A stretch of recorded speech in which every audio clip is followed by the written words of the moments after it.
আল্লাহর নবীর সাহাবী হযরত মিকদাদ রাদিয়াল্লাহু তাআলা আনহু বলেন, আল্লাহর নবী সাল্লাল্লাহু আলাইহি ওয়াসাল্লামকে বলতে শুনেছি, আল্লাহর নবী সাল্লাল্লাহু আলাইহি ওয়াসাল্লাম বলেছেন,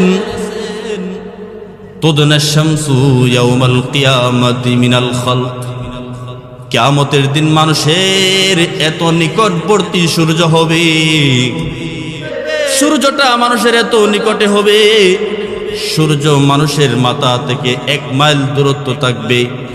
আর সূর্যের উত্তাপের কারণে আল্লাহর নবী বলেন, ফায়াকুনুন নাসু আলা কদরিহি আলা কদরি আমালিহিম ফিল ইরক, মানুষের আমল অনুপাতে, প্রত্যেক মানুষের আমল অনুপাতে সেই উত্তাপের কারণে গাম হবে।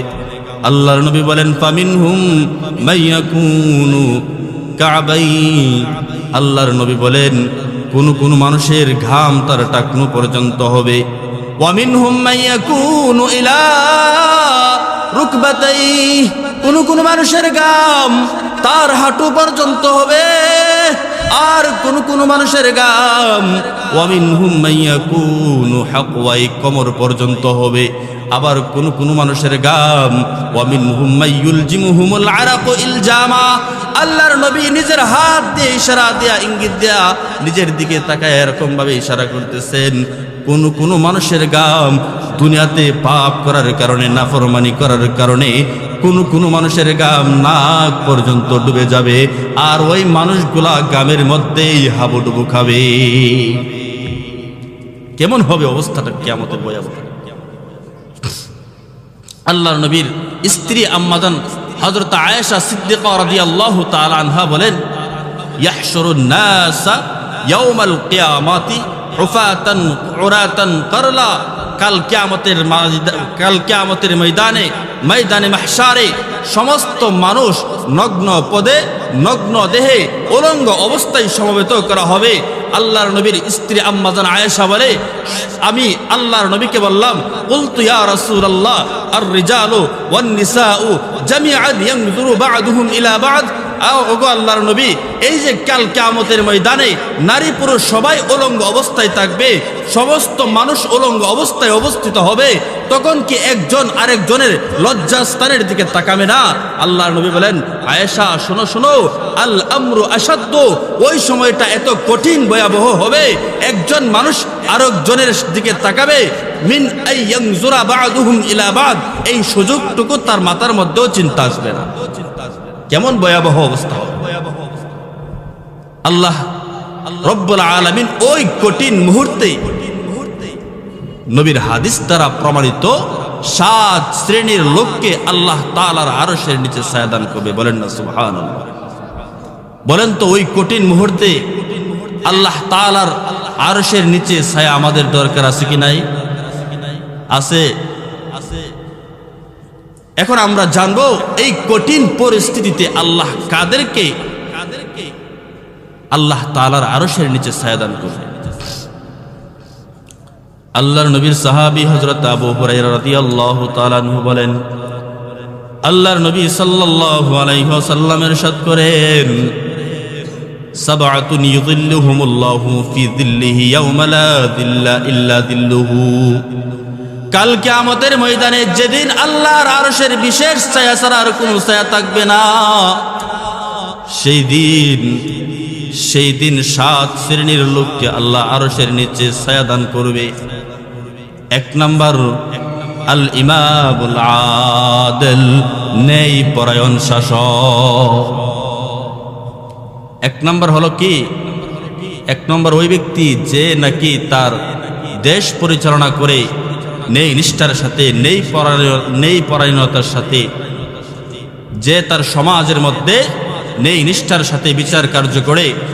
নেই পরায়ণ কাকে বলা হয়? নেই পরায়ণ বলা হয় বাড়াবাড়িও নয়, ছাড়াছাড়িও নয়, অর্থাৎ যার হক যতটুকু আছে তার যথাযথ হক আদায় করার নাম হচ্ছে নেই পরায়ণতা।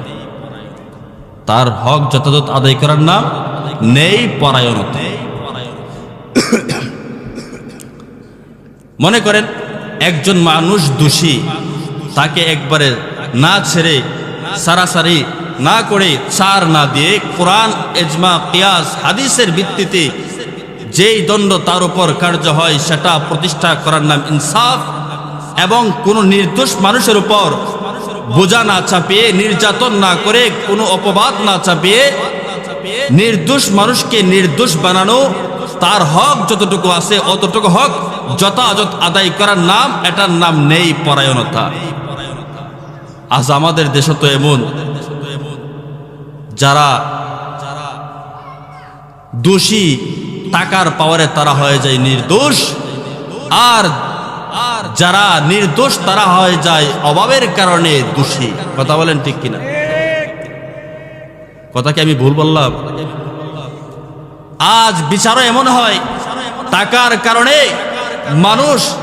মানুষ থেকে বিচার কিনে নেয়, ইনসাফ কিনে নেয়, যার কারণে একটা অভাবী নির্দোষ মানুষকে টাকার কারণে, ঘুষের কারণে সেই নির্দোষ মানুষটাকে দিনের পর দিন নির্যাতন করে ওই নির্দোষ মানুষটাকে মিথ্যা তহমত দিয়ে এরকম ভাবে সমাজের মধ্যে অপরাধী সাব্যস্ত করে কি করে না?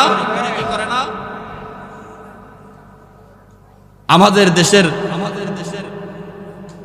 দেখবেন যারা বেশ্যা কুলাঙ্গার, যারা মাদক মামলায় ধরা খায়, যারা নারী পাচারের মধ্যে ধরা খায়, যারা করোনার ভুয়া রিপোর্ট তৈরি করে, যারা এরকম ভাবে দুর্নীতি আর চালচোর ডালচুর করে, যারা ডাল চুরি আর চাল চুরি করে তাদের এরকম ভাবে পেট চালায়, যারা দেশের টাকা বিদেশে পাঠায়, তাদেরকে আজকে স্বাধীনতার সাথে এই দেশে চলতে দেওয়া হয়। যারা কোরআনের কথা বলে, যারা হাদিসের কথা বলে, এই দেশে যারা ইসলামের বাণী পৃথিবীর সর্বত্রে পৌঁছিয়ে দেয়, ওই সমস্ত নির্দোষ মানুষকে জেলখানার মধ্যে দিনের পর দিন আবদ্ধ করে রাখে। আল্লামা মামুনুল হক সাহেব কি দোষ ছিল ওনার? ওনার তো দোষ একটাই, কোরআনের পক্ষে হক কথাগুলা বলে, যারা চাল চুরি আর ডাল চুরি করে তাদের বিরুদ্ধে কথা বলে। ওনার দোষ তো একটাই, যারা এই দেশের দুর্নীতি করে তাদের বিরুদ্ধে কথা বলে। তাদের দোষ তো একটাই, যারা এই দেশের টাকা বিদেশে পাচার করে তাদের পেটের মধ্যে আঘাত পড়ে, তাদের বিরুদ্ধে কথা বলে। তাদের স্বার্থের কারণে আজ নির্দোষ মানুষকে মিথ্যা তুহমত দিয়ে এই দেশের নির্দোষ মানুষগুলাকে এরকম আবদ্ধ করে জেলখানার মধ্যে রাখা হইতেছে। মুহতারাম হাজরিন, এই জন্য ইনসাফ কায়েম করতে হবে। হোক দেশের শাসক, হোক দেশের প্রেসিডেন্ট, হোক দেশের এমপি, হোক দেশের মন্ত্রী, হোক দেশের এরকম চেয়ারম্যান, হোক মেম্বার, হোক সমাজের সর্দার, যে কেউ সমাজের প্রতিনিধি হবে, প্রত্যেককে ইনসাফওয়ালা হতে হবে। আর যেই ব্যক্তি ইনসাফওয়ালা হবে, আমার নবী কথা দিয়েছেন, আমার আল্লাহর আরশের নিচে তার স্থান থাকবে। বলেন না সুবহানাল্লাহ।